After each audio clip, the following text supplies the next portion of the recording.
The Santa Ana winds will blow through San Diego County this weekend. More on what to expect. California takes legal action against President Trump's executive order on voting. Simply put, the president is once again breaking the law. What California and nearly 24 other states are promising voters. California's snowpack hits alarmingly low levels. How that could impact fire season here in San Diego. These fierce little falcons need you. How homeowners can help with no experience needed.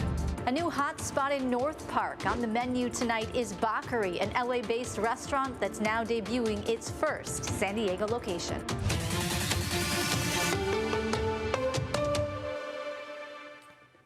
We begin with a live look at Julian as our mountain communities are seeing the wind kicking up tonight. Good evening and thank you for joining us. I'm Carlo Cicchetto. I'm Marcella Lee. Chief Meteorologist Carlene Chavis is standing by with a look at your forecast. But first we check in with News 8's Alex Cheney live in Alpine with how conditions in the East County are looking right now. Alex? Hey Marcella, it's been a very windy, gusty day here in East County. We went up Interstate 8, we went by Alpine, we went up to Descanso, and the wind followed us the whole way. Here's more. Our drive out to Alpine today was gusty. Heavy winds shaking cars as they drove down the 8. It'll move you around if you don't watch out. You got to be on your toes. Jim is a rocket enthusiast on his way from Carlsbad to Hopeville for his rocketry club. As soon as I got into Alpine, it started buffing me around, but I'm used to it. This is a small one, actually. The model rockets can get grounded by high winds. We have to keep our eye on the wind. We don't even like to say wind. We call it the W so that we don't jinx it. We then made our way to Descanso, where the wind was howling near Perkins Market. And I was just like, oh my God. That's where we met Trisha. Yeah, so once I hit Alpine, it really felt like hell. You know, the wind was going like crazy. Trisha likes to ride her motorcycle through the mountains, but says the wind makes handling more difficult. I saw a lot of the semis like slowing down a lot as well. And, you know, if you're in a car, it's not as bad, but if you're on a bike with no windscreen, it's a little gnarly. The National Weather Service says wind speeds of 35 to 50 miles an hour are possible through Sunday. It's going to be a warm and breezy weekend. Be on the lookout for it. Reporting live, I'm Alex Cheney, News 8. Back over to you. Thank you, Alex. We turn now to Chief Meteorologist Carlene Chavis. She joins us now with a closer look at what's happening right now and how much longer those conditions might stick around. Carlene. Yeah, that's right. We are talking about some gusty winds out there. We're going to have bouts of it as we go all the way through tomorrow. Now, when we look at some of those wind speeds earlier today, they were mainly along the 30s and 40s with that range. We did have a typical wind-prone spot, and that was Sill Hill in the mountains at 55 miles per hour. That was the only 50 that we had. Now, something else to keep in mind, when you're traveling in the direction of the wind, especially if you're along the 8, it's going to make things feel stronger than they actually are because you're encountering crosswinds. That also is going to be treacherous when it does come to driving, so please, both hands on the steering wheel because that's what you're going to be dealing with over the start of the weekend. By second half, we have calmer winds. So when we look at the conditions, you have Santa Ana winds back in the forecast. They're coming out of the east, so if you're traveling east and it's coming out of the east, that's going to make things a little problematic at times. You have those wind speeds picking up with those gusts about 25 to 35 miles per hour, especially along coastal mountain slopes. This is a relatively weak wind event for us here. North of us, it's a completely different story. You have wind advisories and high wind warnings. That's going to be for most of Southern California. We are left out of that because those gusts of about 50 to 55 miles per hour, even 60 miles per hour, more prone to areas more widespread north of us. We'll go ahead and take a look at your complete forecast coming up. Marcella.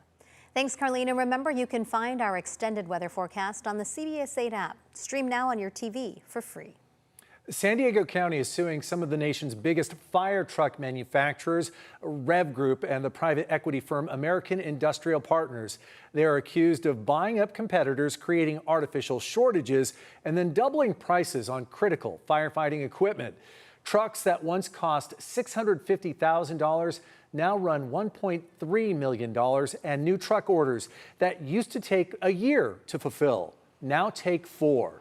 On top of all that, the county says when it refused to pay a higher price than what was agreed to in a contract, they were pushed to the back of the line. The Rev Group calls the lawsuit meritless.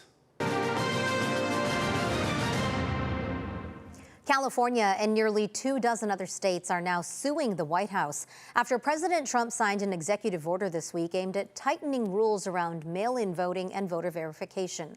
State leaders say the order could undermine voter confidence ahead of the midterm elections and may overstep federal authority over state-run elections. The order calls for states to work with federal agencies, including the Department of Homeland Security, to verify who is eligible to vote. It also proposes new guidelines for the Postal Service, including sending mail ballots only to voters on those approved lists. States that don't comply risk losing federal funds. Trump is attempting to disrupt this settled system, create confusion for voters, impose significant administrative burdens on our elections officials, and sow distrust in the process itself. The executive order violates the separation of powers. The president doesn't have the authority over the time, place, and manner of elections in the states, and he knows that. This is California's 66th lawsuit against the federal government since Trump took office for his second term.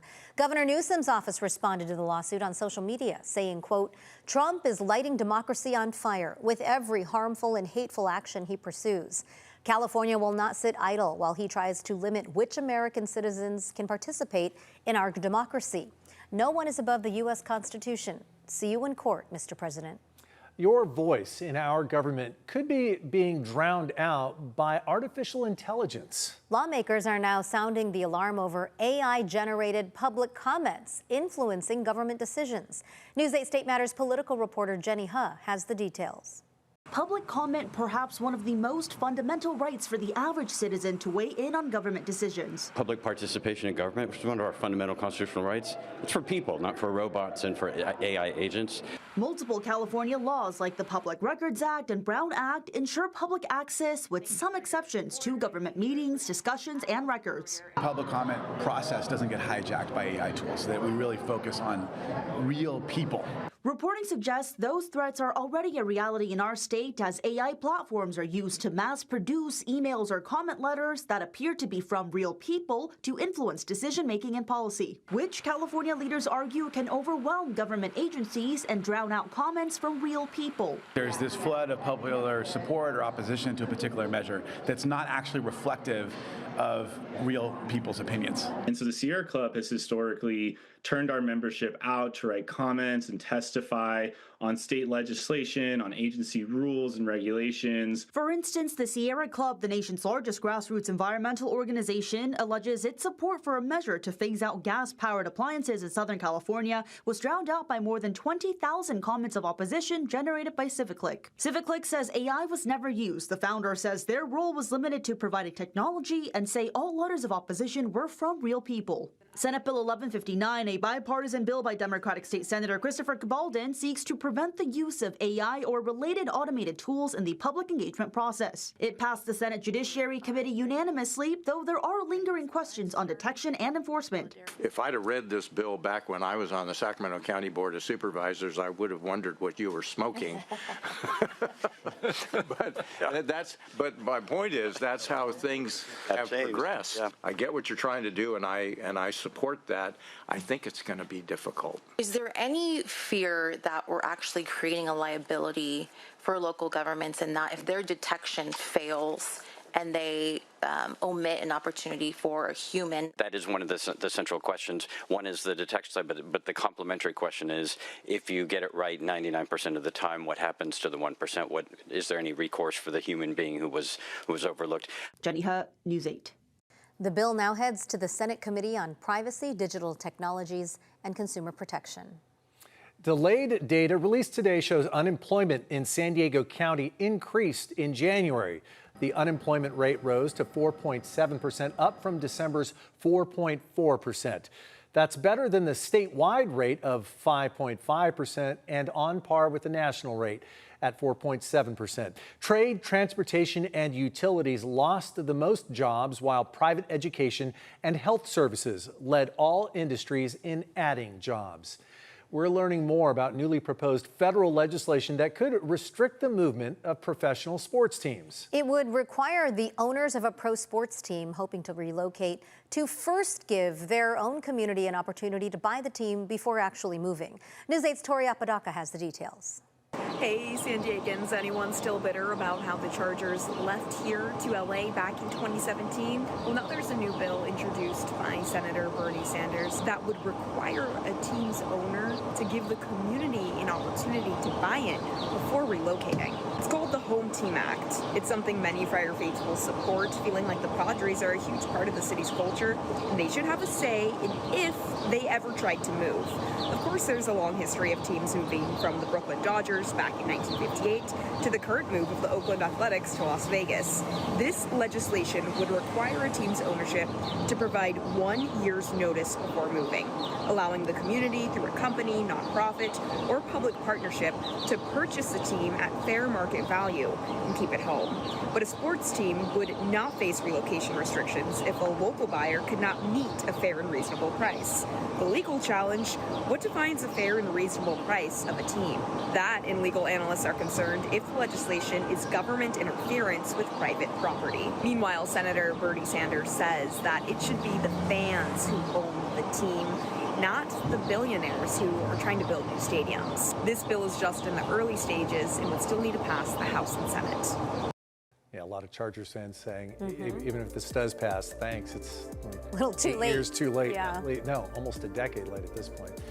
A fast-moving fire forces evacuations in Riverside County. We'll have the latest on that firefight still ahead. Plus, California's most recent snowpack is one of the lowest on record. Why experts say that's troubling. But first, what doctors say you should know about a new COVID variant that's been detected in half the country, including California, after this.